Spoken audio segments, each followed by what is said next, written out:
The thing in the fields. When I was young, I lived on a farm in rural Oregon with my parents. I was an only child. We weren't a big commercial farm, just a family type thing. We had 5 cows, 3 horses, a small herd of goats, 2 dogs, and 1 chicken coop. We also had some Indian runner ducks we kept mostly as pets. We didn't really make any money off the place, just enough to sustain the animals and a little extra for ourselves. Money enough to take a decent vacation every couple of years. Dad had his other job in town, an insurance agent. He was the only one around, really. The town wasn't more than about 1,500 people. Mom gave horse riding lessons as well. We weren't rich, but we were comfortable. It was really an easy life, or at least it could have been a lot worse. I went to school, Dad went to work, Mom took care of the animals. Then we all had dinner together every night, and I would go to bed while Mom and Dad had a beer or two and watched the news. Sometimes at night I could hear things outside. Mostly just normal stuff. The cows or horses would get spooked by a coyote or something, or I would hear the dogs chasing a rabbit, barking their heads off. Every once in a great while we would find a chicken dead. Dad would always tell me about it but never let me see the body, although I asked frequently.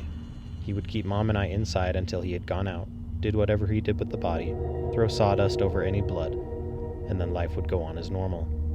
I assumed it was foxes, as I had seen a couple of them out in the pasture over the years, slinking around back and forth through the grass.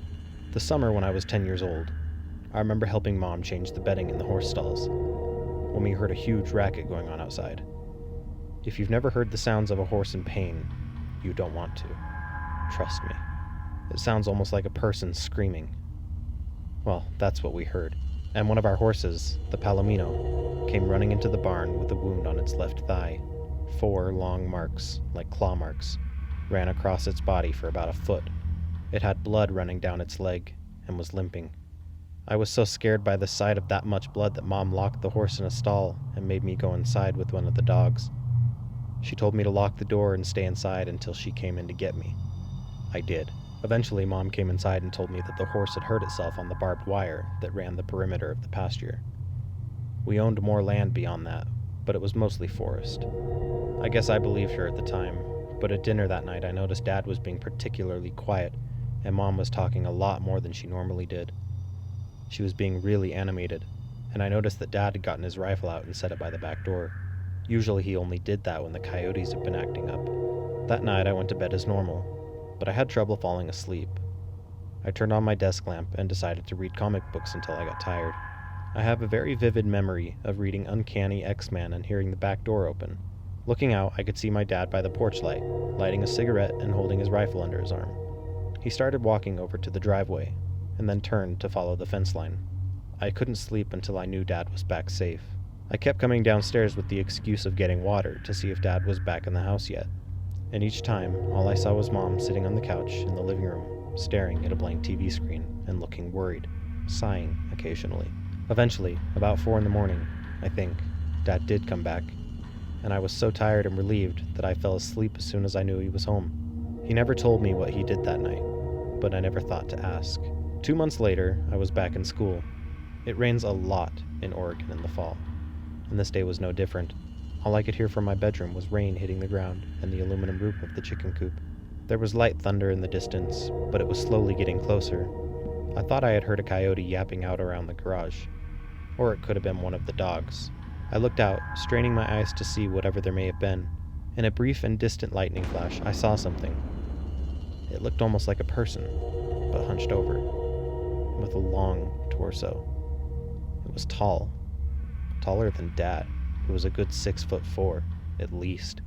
I just barely caught a glimpse of it on the near side of the garage. Then the light faded, and I didn't see it again that night.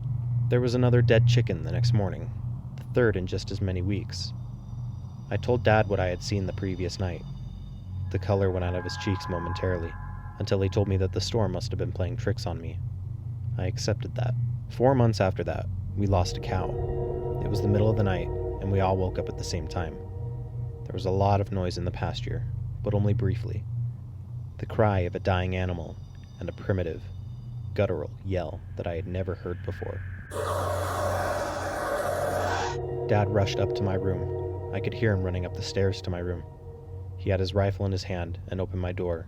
He saw I was awake and told me to stay inside no matter what and try to go back to sleep. I don't think I have to say that sleep wasn't really an option any longer, but I did stay in my room, with a blanket held tight around my shoulders and staring out the window. Probably about 10 minutes later, I heard gunshots in the field. I don't know what he was shooting at, whether it was whatever had attacked the cow or the cow itself, trying to put the animal out of its misery. Dad rarely, if ever, talked about that night. I later found out that he had gotten to the cow only to find it ripped open on the ground, bleeding out from its torso. The shots I heard were him shooting the cow in the head. It kept going like that, for years, a chicken, or a duck here and there, something bigger, only very rarely. It sounds absurd, but I almost came to think of it as commonplace.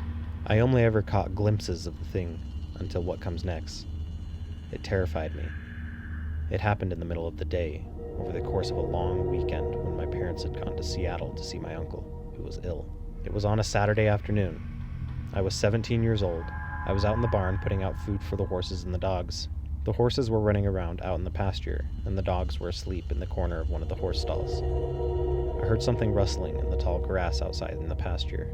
The dogs looked around a little bit, but didn't seem to mind. I assumed it was just one of the horses waiting for me to leave so they could eat.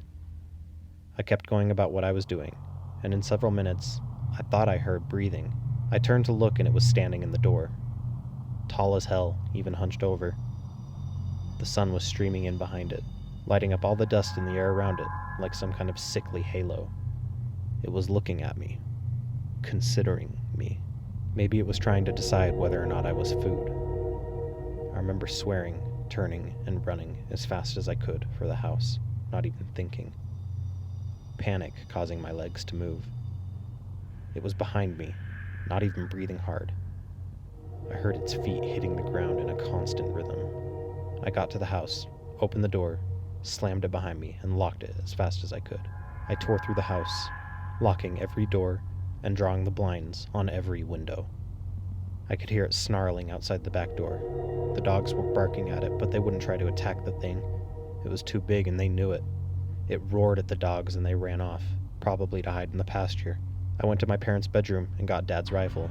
I loaded it, set up a chair in the living room facing the back door, and waited. It started prowling around the house. I could hear its feet crunching on the gravel of the driveway and the wooden planks of the back deck.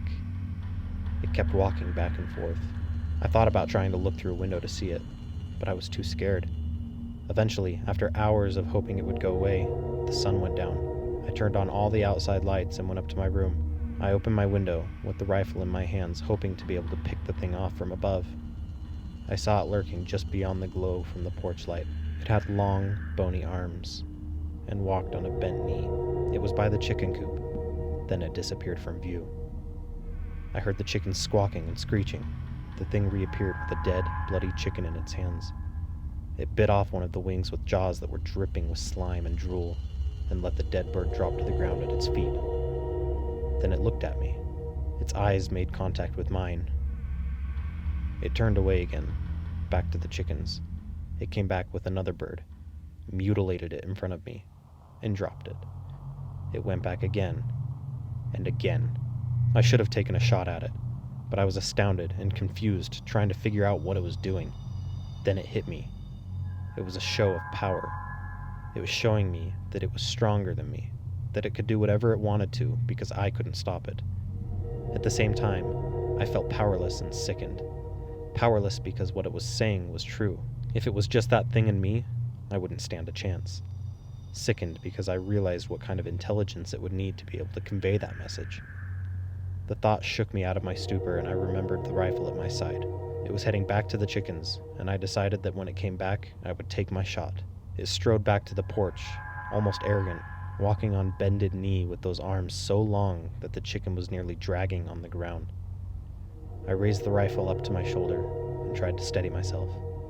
My heart was beating so hard, I could see the rifle shaking ever so slightly in rhythm with each heartbeat. I could hear pounding in my own ears. It raised the body to its mouth, and just as it was about to put the chicken's head inside, I squeezed the trigger. The crack of the gun echoed in the snow, shattered the quiet of the nighttime standoff, and I heard it howl. A painful, loud, startled howl. I had hit it on the outside of the shoulder.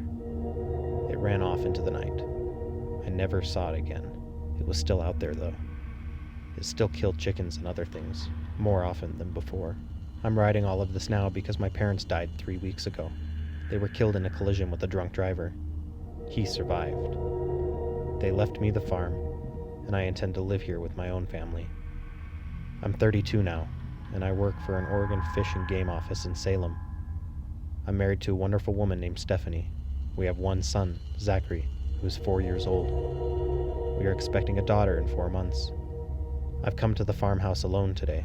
I told Steph that I just wanted some alone time in my parents' house to deal with some emotions. She was very understanding. I've come back to claim what is rightfully mine.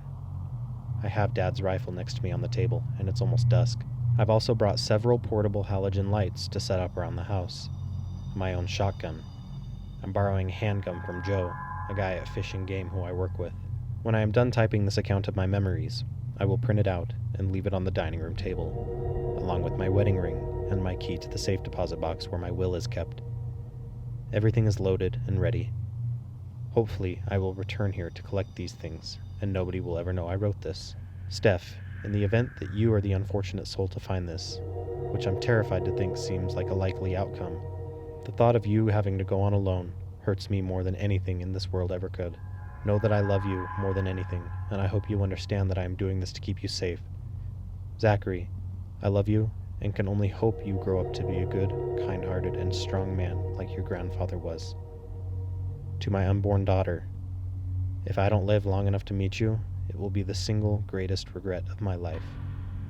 Tell the police, tell Fish and Game, call Joe. He's one of the few people who knows about this. Make this situation known. Eventually, someone will kill it, even if it isn't me. Goodbye, for now.